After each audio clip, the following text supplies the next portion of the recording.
Hi, I'm Lon Shaver, president of Silvercorp Metals. Silvercorp's an established silver producer with a long track record of profitable production. And we've paid dividends, built a cash balance, and right now we're embarking on a three-pronged growth strategy to grow the company. Lon, good to see you. I'm in your neck of the woods. I've had a really good week. Have you? It's been pretty good, yeah. It's been pretty good. Certainly, as compared to previous conference seasons, when you show up on the first day of the conference and all the metals prices and share prices go down, this has been an exception. Yeah, gold's doing its thing, which is really good. But also, the weather's been great to us. Lots of people wandering the streets. Can't count on that at PDAC by any means. It's minus 25 last time I was here. It was insane. But what it does mean is that you're bumping into people in the streets, having conversations you wouldn't do otherwise. That's what I found, quite exceptional. Mm-hmm. What about you? Military precision? Well, it's been a pretty full schedule. Yeah. Try to be efficient with it, but there, definitely some running back and forth from the downtown core to the conference floor, over to some other meeting rooms and things, and of course some of the cocktail receptions you have to go to reconnect with old friends and make new ones. Yeah. It's hard work. I'm exhausted. Were you down at BMO as well? Yes. What's the difference in mood? Well, I think BMO was a bit more subdued. It wasn't bad in the sense that things weren't falling like it can in past years, but it was missing the uplift in terms of the market sentiment and the move in gold that to get people excited. There weren't really any big notable transactions announced at BMO, and often people are sort of looking and waiting to see what gets launched at BMO.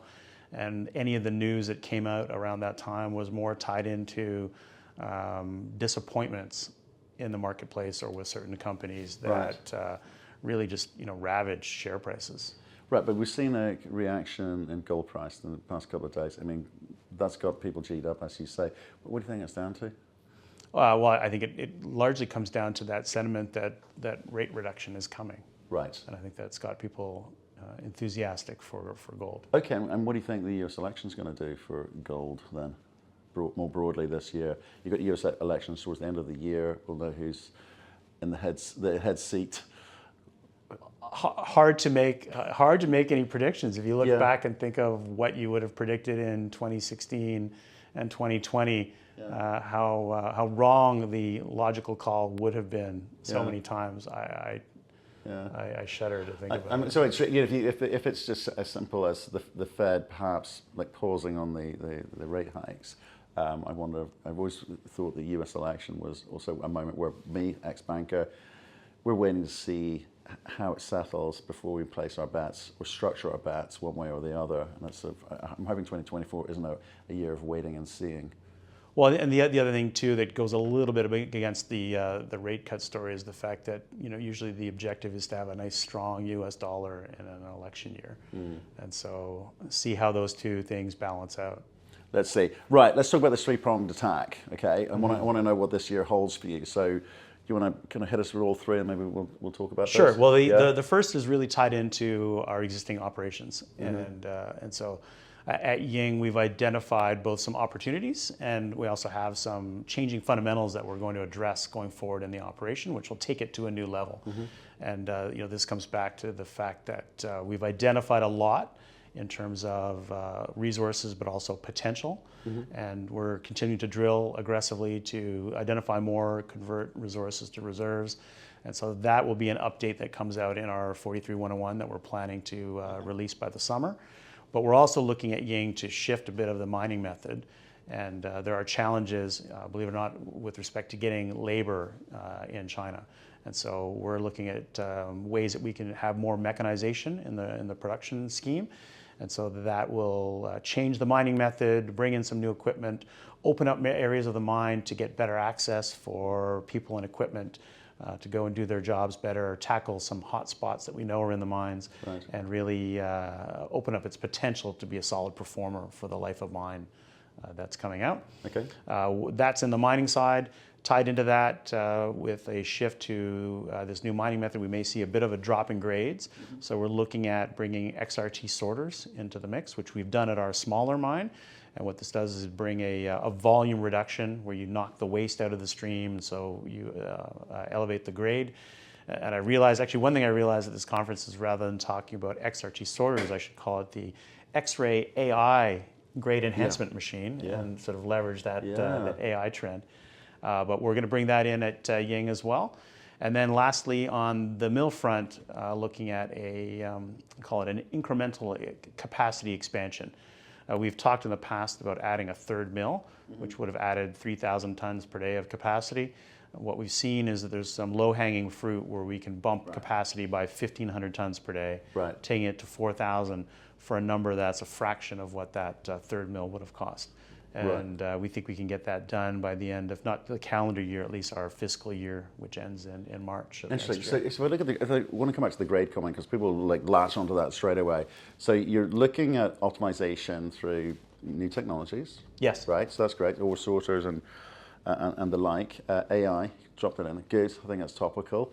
But it's also what else do you think you can do on that front? Because you don't want to go and build a third mill right now in an environment like this. So is it a kind of modular bolt-on? I mean, how easy is it going to be? Well, it's going to be, I'll call it, it's going to be evolutionary rather than revolutionary. Okay. And it's important to think like Ying is not sort of one mine, one area. It's Right. 7 individual mines. And even within the 7 mines, there's multiple ore zones, multiple ways in which there's access, different types of mineralization.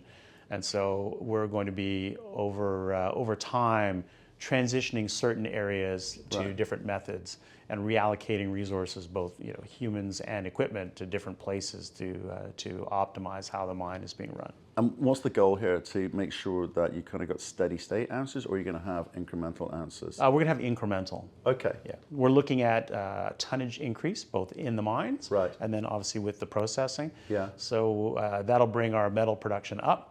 And also with the fact that we've identified new areas in the mine that have different mineralization. There's some gold and copper zones. The mines have been operating since 2006, focused on these silver, lead, zinc veins. Right. And it was a chance discovery in 2000 that led us to identify that there's other mineralized structures right in the same footprint of Ying. And so this has allowed us to open up and build a bit of a gold operation on the side while we've continued to deliver that silver. It's interesting, a CEO today used a line to me about a potential issue. He said, it's just engineering, Matt, it's just engineering. So it makes it sound easy, but I guess it's not when you're trying to, you talk about 7 different sources of ore, and presumably, are they all similar types of ore for a start? Similar in general, yes. Right, okay. But they could be different in terms of how they're in place, the size, the orientation. Some of the metal mix is different. Fortunately, they all work well through our mills, so that's not an issue. Yeah. But each mine is and it needs to be managed individually for its particular nature. Right. And access, for example. Right, okay. And you mentioned that people, I should say, surprisingly, people issues in China, 1.3 billion people. What's causing that? Well, the reality is that, and like look around, think of any market that you're in. If you come to the mines, you'll see that all the miners are old guys. Right. And it's very difficult to recruit young people to come in and to do this hard labor job. Right. They would rather sort of move to the big city, eke out an existence as a delivery guy on a scooter, but you've got a cell phone, you've got all the trappings of big city life rather than be working in this environment. But what we can do is hire more skilled people who are happy to come down and effectively operate machinery, sort of as if you're using a Game Boy controller. And so with some of these shifts and some of the equipment we're bringing in, that's what we're doing with the shuttle. So you're looking to like switch out the fleet into, or not necessarily fully autonomous, but remote working vehicles? It's not so much remote. People will be down there in the underground, in the stopes. So but rather than people sort of doing a lot of manual labor and using very small scale equipment, there's going to be bigger mucking shovels picking the ore up, transporting it over, and guys operating that off of those joysticks from sort of around the corner. Yeah, no, I've seen it. And is this all Chinese equipment, Chinese manufactured equipment? This stuff that we're looking at is in terms of these things, but we're a very open-minded group, and we don't automatically go for the Chinese equipment just because that's where we are. We do test and look at technologies from around the world, and our management team sort of knows that there are certain elements of the mill. We'll know that there you have to go to Scandinavia. That we've tried out equipment from suppliers in Mexico who are mining similar conditions to see how it compares. Yeah. And sometimes the actual equipment that you're testing may fail, Yeah. but there's another ancillary piece. For example, the drill bits Yeah. on some Mexican drills Got it. actually were superior than some of the drill bits we were using. So the contractor looked at those and says, well, I don't like those drills themselves, but those bits are great, let's get those. So then you start putting Mexican drill bits into Chinese drills and everything works better. Amazing, amazing. And talk to me about some of the other kind of refinements and optimizations, tools that you have available to you. You can obviously go for the subsequent maximum effect immediately, but what does it look like in the future? Are you able to, I mean, how quickly does the optimization period take? Well, it's going to evolve over time. Yeah. And what we're going to do is put more details on kind of what the life of mine plan as it relates to the updated reserves and resources this summer. We'll be able to speak to some of these areas and transitioning. Some of the other things that we need to do will be permit dependent. So we have to go through the process, and it's, I'd say, a fairly sort of predictable process to apply for permits to increase throughput, for example. And that will tie in. But for the mill expansion, that's something we're going to get on with and get done. Right. We've been in the midst of a construction program on a third tailings facility. Right. And so that will be completed by year end. And we had budgeted $38 million US for that.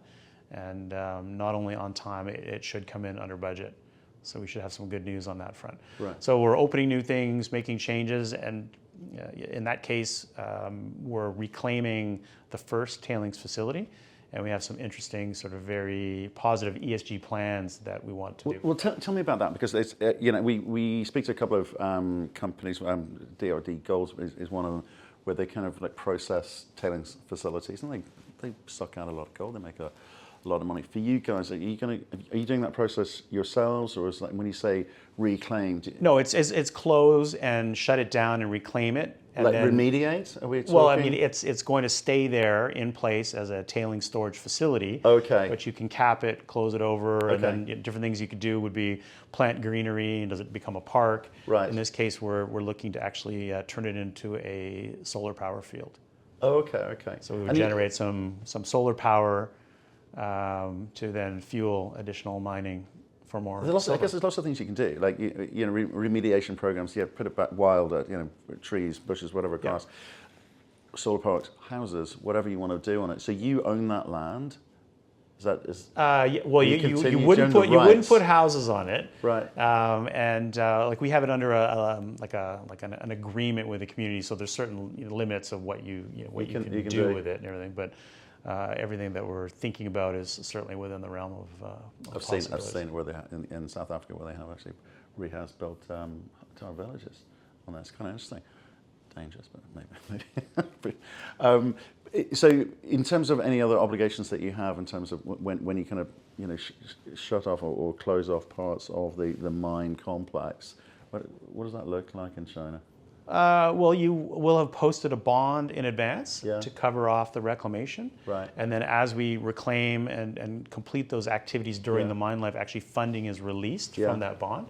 But then once you've reclaimed it and proven that you followed the plan that was agreed to at the beginning, then you're done and it's been reclaimed. And of course, then there's a management process to continue to monitor these kinds of things as they're being monitored right now very actively, of course. Amazing. I want to get to the meat of this conversation, which is last time we spoke in Denver, you had someone sitting beside you. Yes. He's still here in spirit. Is he still here in spirit? He is. He's right there. You just can't see him, right? Okay. Yeah. OreCorp, right? Yes. It was one of the deals that you've been looking. I know you're constantly looking at M&A in terms of, and as I see it from outside, is kind of to give a de-risking, balancing of. Not just for your balance sheet, but in terms of jurisdictional risk, etc., and your profile in the marketplace. It seemed like a sensible strategy. So how has that project moved on? How's it moved on? Well, it has moved on. It's progressed. Of course, we've encountered a challenge in the sense that another bidder came out for that for OreCorp and the Nyanzaga project in Tanzania. Yeah. So that's definitely caused us to adjust our plans and our strategy. Yeah. And we're still optimistic that we can win OreCorp and execute on that plan to add a new asset, add growth to the company. Right. And that's really what we've built our cash position for, was to go and deploy that with some new assets and some growth. And we should see here, things should get interesting in the next few weeks. Okay. In terms of I want to get into it. Yeah. But I got to ask you this: does it matter if you don't get it? Ultimately, it doesn't. No. Okay. No, the strategy remains intact. We've got an active review process of other projects and other ideas, and we'll just keep at it. We would have continued with those reviews anyways, and we will, even if we do get it, because if we're looking at building a company, it's not sort of a one-stop, a one-shot deal. But we'll see. It doesn't. I guess what I'm trying to work out is how would the market react if you don't? You've got cash reserves. You're not looking to raise money. You're not under pressure anywhere. I think this would be another case of, wow, these guys have done a great job of identifying value and identifying a target that obviously attracted more interest. Yeah. And in this case, we wouldn't go away empty-handed, in the sense that we have a share position in OreCorp that we would make a gain on. Right. So for at least for that activity, we'll make money and we'll move on. And is there... and there's also the fact that just the very mechanical aspect of being in this deal, there's probably a bit of an arb in our shares, right, which has led to a bit of downward selling pressure, because our bid does have a share component to it. Is there any kind of punitive cost if it doesn't come off from either side?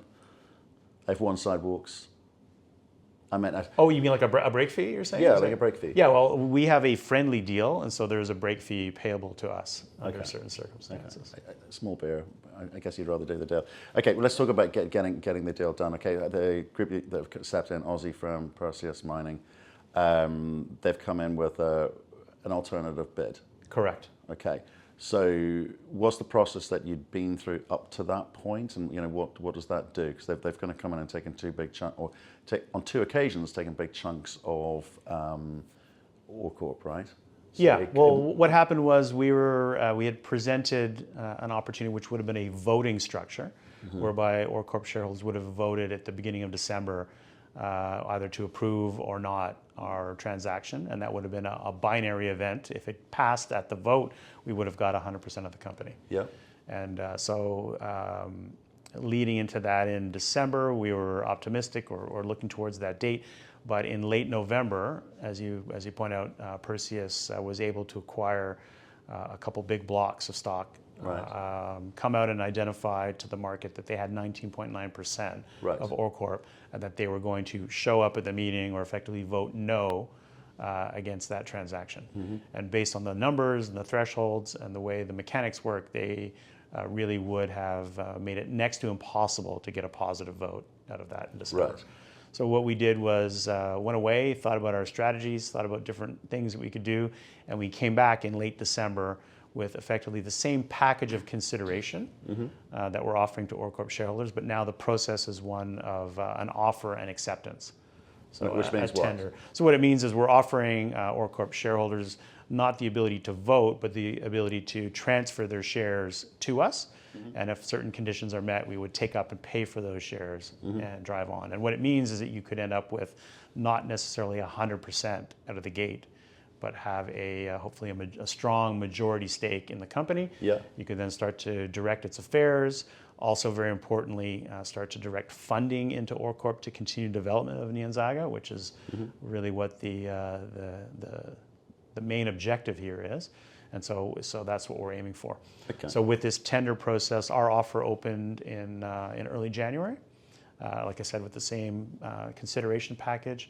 And then a few weeks afterwards, Perseus was able to get their offer tabled, and it's open as well. Right. Okay. So I'm trying to work out if I'm an Aussie shareholder, because Perseus is an Aussie company, OreCorp Aussie company. Correct. So that's something they've got in common. they're both also Africa focused. I guess they've got that in common. Yeah. Does it matter to you? No, I mean, the thing that's important to recognize is that in a cash bid, the bidder doesn't matter at all. Right. Because if you're an OrCorp shareholder, you're just looking and saying, "Well, you're providing me cash, it's the same as somebody else's cash. What happens to the company afterwards, whether it's a good deal or a bad deal, doesn't matter to me because I've gotten cash, I'm out." And so then it just comes down to value, and it comes down to the risk of the transaction closing. Right. What we have and have had for a while here is the advantage of having the one key Tanzanian government approval in place. And so we're in a position that we could take up and pay for the shares, whereas Perseus would have to wait. The other key difference in our offer as compared to theirs is obviously cash is cash and it stays the same no matter what happens in the market. The value of our offer this week has shot up as a result of the strength in the precious metals sector. Right. Okay, so it's as simple as that. You can have immediate gratification, cash, Yep. or for you, what you're saying is, well, why not kind of buy into something bigger and more beautiful?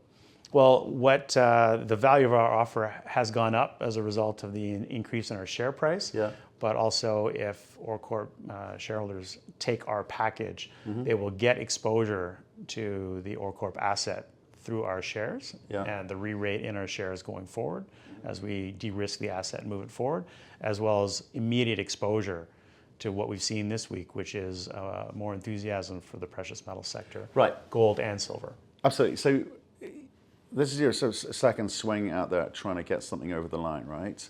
It's hard to get deals done. I know. I've been on that side of the fence, trying to get two parties to agree. You're currently still looking at other projects, right? Yes. Right. Okay. How important is this deal, this specific deal, to you? And what do you think? What do you think the reaction will be if you don't get it over the line? Okay. What do you think the reaction is going to be? Is it a negative? Should they see it negatively? I don't think so. I think it shows that we're an active group and we're picking assets. I mean, do you want to be the last person at an auction who's paid the most and realize there's nobody else interested in the asset, and maybe you've bought something that isn't that great and you've overpaid for it? So I think we're showing that we're picking good assets, and I think we're showing that we're being disciplined in our approach.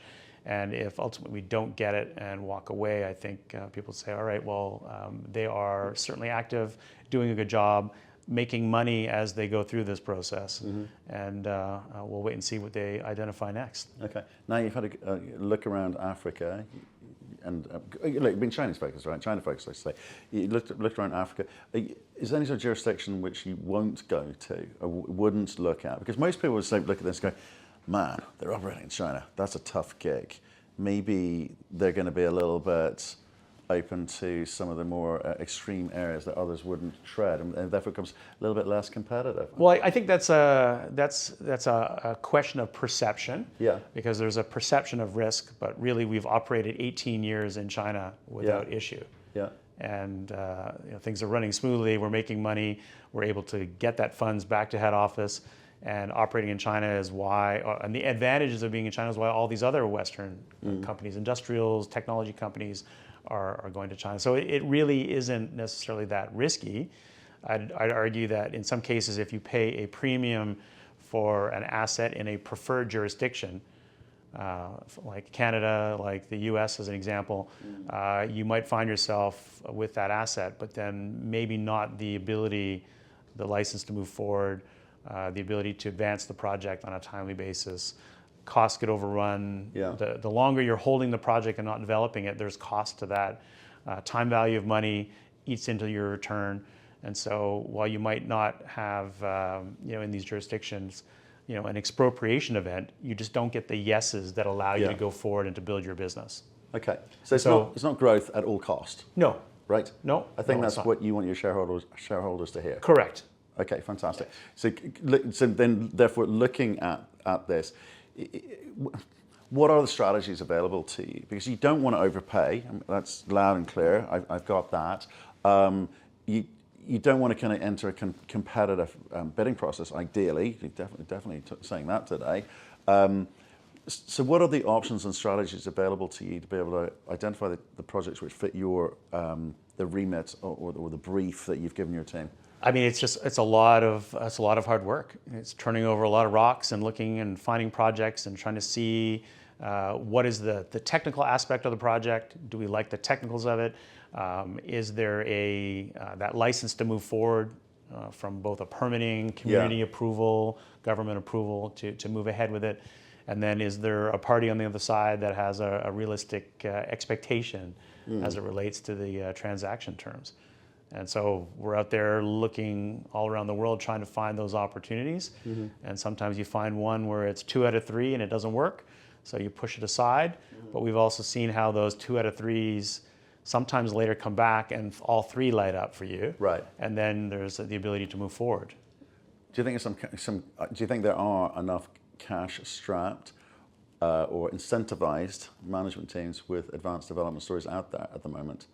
I do think so, yeah. Right. I think there is. I think the market response this week is great in the commodity and all the stocks move, but it doesn't mean there's a lot of new funds flowing into the sector to prop up valuations of developers who have, in some cases, very big capital budgets that need to be met to build those projects. Yeah, and I think people need to be clear about this. Obviously, they're developers. It's not like the gold price increase is going to do anything for their bottom line today. It might mean there is a bit of new money available, but I think it's still relatively risk off in terms of backing teams who've not done it before, of which there will be quite a few who've not built before. Cost overruns from last year. I guess the kind of social component of last year blowing up a few projects. It feels like people have, I guess, resource and institutional resource money is probably comfortable with it, but the new money coming in must be looking at all of this stuff and going, maybe not quite yet. I'm not sure there's much new money coming in. Yeah, and I agree with that. I had a sort of anecdotally, I had a catch up with a portfolio manager from your side of the pond, and we went through some numbers and looked at some of the targets because we had articulated what our business strategy was, and it was sort of recommended that we look at this, and this. Which were clearly stocks in their portfolio. And so if I were to say to you, well, one of them we have looked at and we've made an offer for, so you can guess which one that is. And so something will happen there that will surface value. There were 2 or 3 others that have publicly announced deals and or closed deals.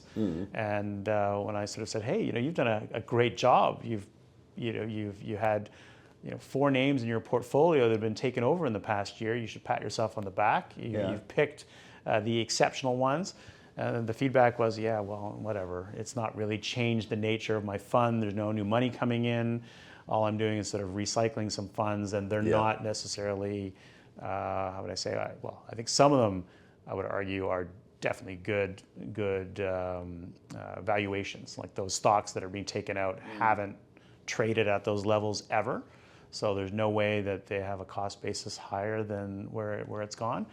But the sentiment is just terrible. It is. I'm hoping 2024 does pick up.